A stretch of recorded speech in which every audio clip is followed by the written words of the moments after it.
Oi, gente, aqui é a professora Juliana e a nossa aula de hoje é de redação com resolução de exercícios referentes à unidade 4, capítulo 2. Nós trabalharemos com o gênero texto instrucional.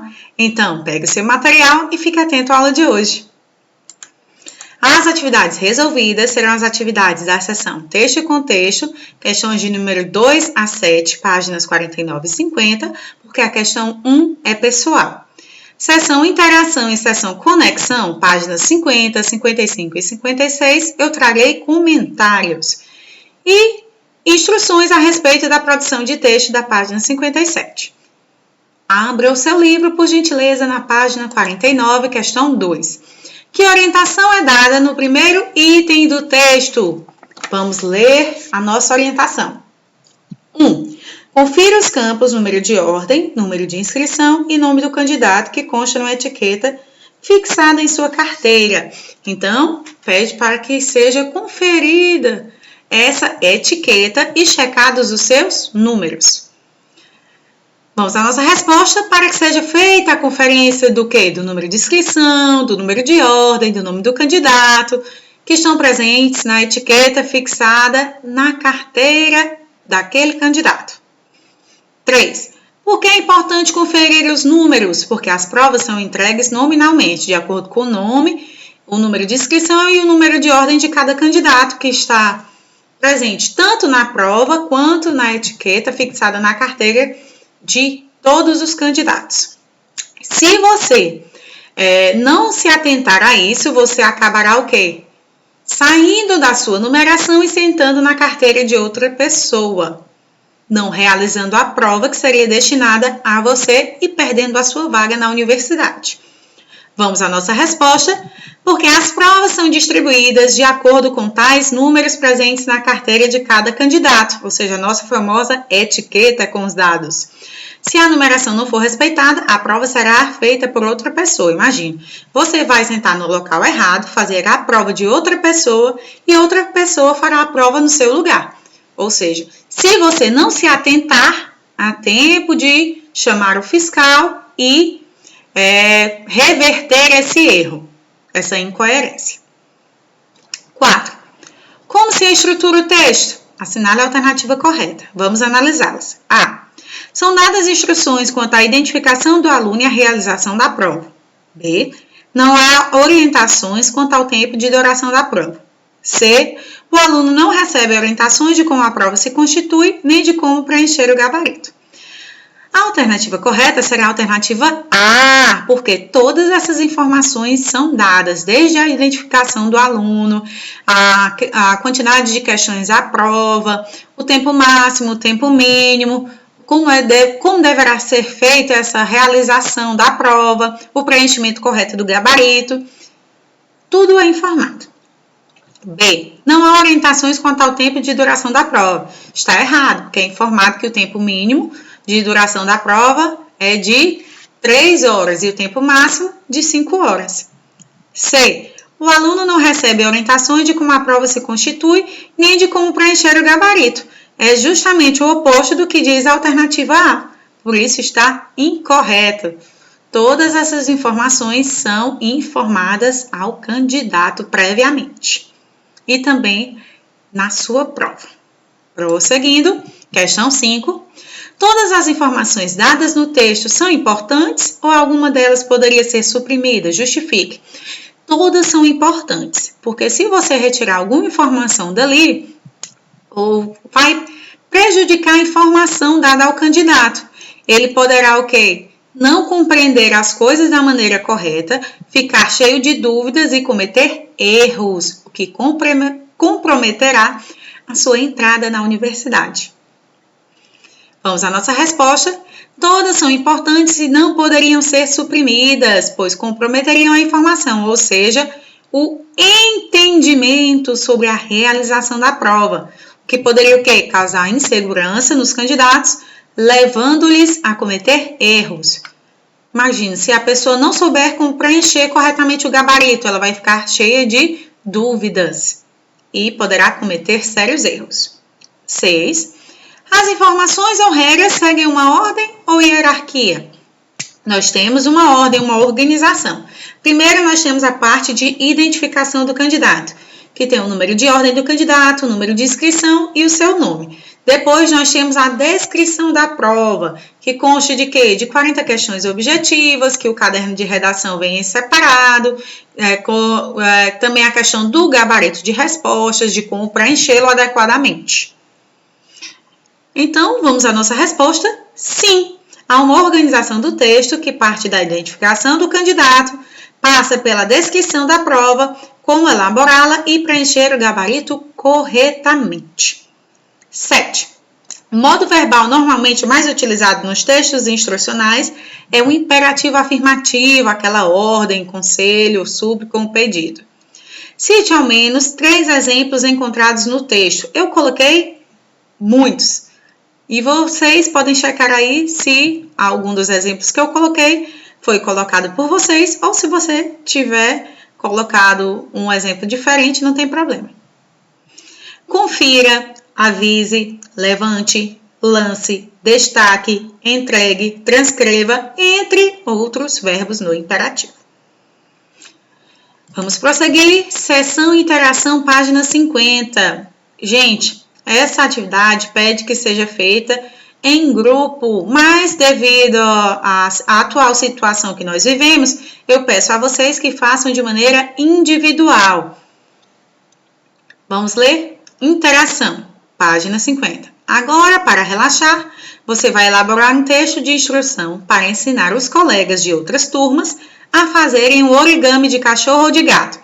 Você e seu grupo deverão escrever o texto em que devem constar os materiais que são utilizados e o passo a passo. Primeiro, você coloca todos os materiais, depois todo o passo a passo, no qual haverá instruções de cada momento e cada dobra que o colega deverá realizar. Para isso, analise cada imagem da montagem seguindo a numeração.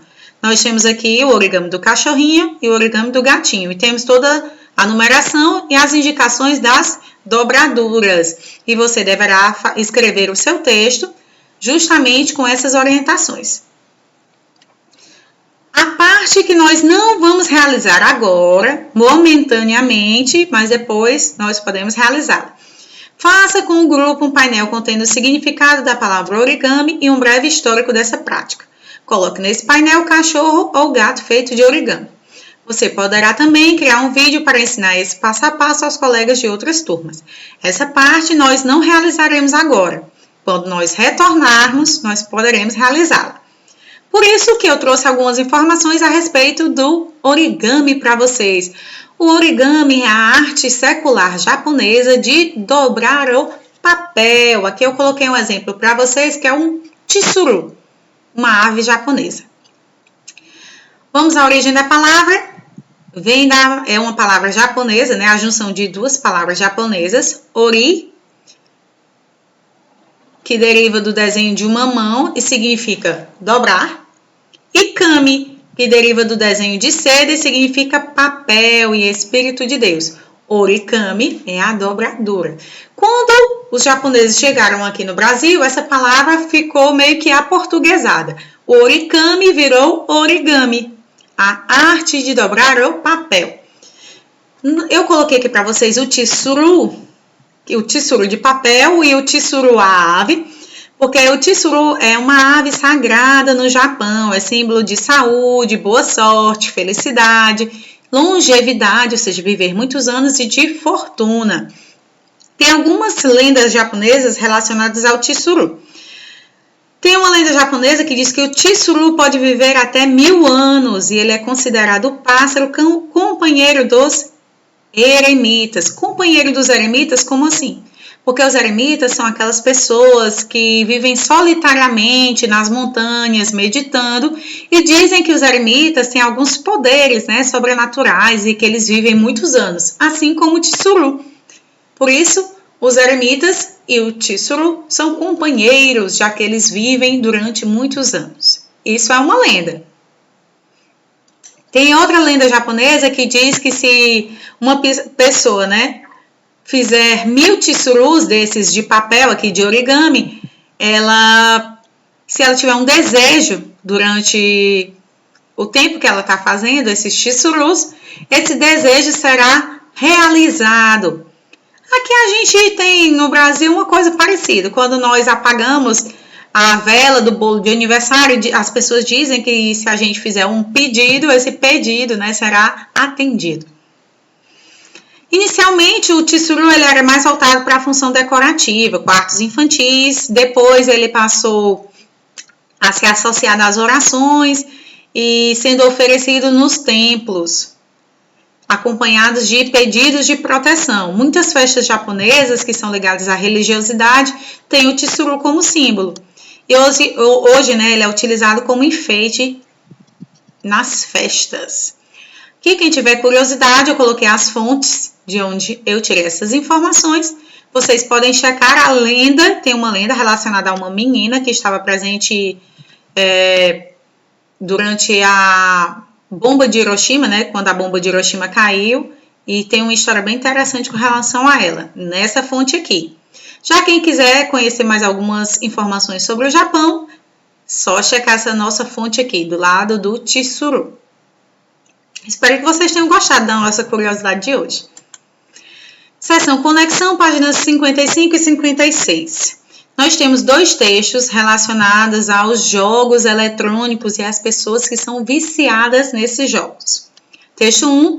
Vício ou diversidade, a linha tênue do mundo dos gamers, da Fernanda Prisco, colaboradora do R7. Ou seja, quando a pessoa atravessa aquela linha, né, do que é ser um jogador normal e se torna um jogador compulsivo, viciado em jogos eletrônicos. Ela vai falar que o mundo está dominado pelos games, pelos jogos, que esses jogos eles estão inseridos na nossa vida, no nosso cotidiano, nas nossas atividades diárias. Ou seja, tem uma integração entre os jogos e a nossa vida. A princípio, os jogos foram criados com o objetivo de entreter as pessoas, ou seja, o entretenimento. Mas algumas pessoas ultrapassaram essa linha do entretenimento e conseguiram, com essa compulsividade por jogos, ter um vício em jogos eletrônicos. Vai trazer a visão do gamer, né, que é o... Como é o nome do gamer? Aqui, Bruno Micali, de 27 anos, que ele é redator de sites especializados em games, em jogos eletrônicos, e também é um assíduo jogador. Ele vai afirmar que às vezes ele prefere deixar de sair com os amigos, de ir para uma festa e ficar em casa jogando. Aí você imagina, né? A pessoa sai da sua realidade para ficar em casa trancada, jogando jogos eletrônicos, os famosos games. Ele é um famoso gamer, né? Ele gosta disso. O texto 2, o título do texto é Jogo e Compulsividade, do Jefferson Retondar, Juliana Bonet e da Elizabeth Harris. Vai tratar do contexto dos jogos eletrônicos, né? Que muitas pessoas se prendem realmente aos jogos e os jogos se tornam a sua realidade de vida. Elas fogem da vida real, de todas as coisas ruins que a vida real tem, as coisas boas também, e acabam se refugiando nos jogos eletrônicos, tá? Aquela fuga da realidade. Esse comportamento compulsivo, ele causa uma tensão, ou seja, entre a necessidade e o desejo. Eu estou jogando aqui só para me divertir, ou eu estou jogando porque eu sou uma pessoa competitiva, eu não consigo parar de jogar, eu tenho que ser sempre o melhor, o primeiro, tenho que competir com todo mundo, meu mundo se tornou só aquele jogo virtual, o que acontece fora aqui do meu quarto, né? Fora da minha tela de computador, para mim não importa. E o compulsivo, ele vai seguir um ritual, ele tem essa questão da repetição, e essa repetição excessiva provoca o quê? Sofrimento nas pessoas. Em esclarecimento sobre os dois textos, vamos informar vocês mais uma coisinha, que vocês deverão responder às questões da página 56 no caderno, que são relacionadas aos textos debatidos por mim hoje.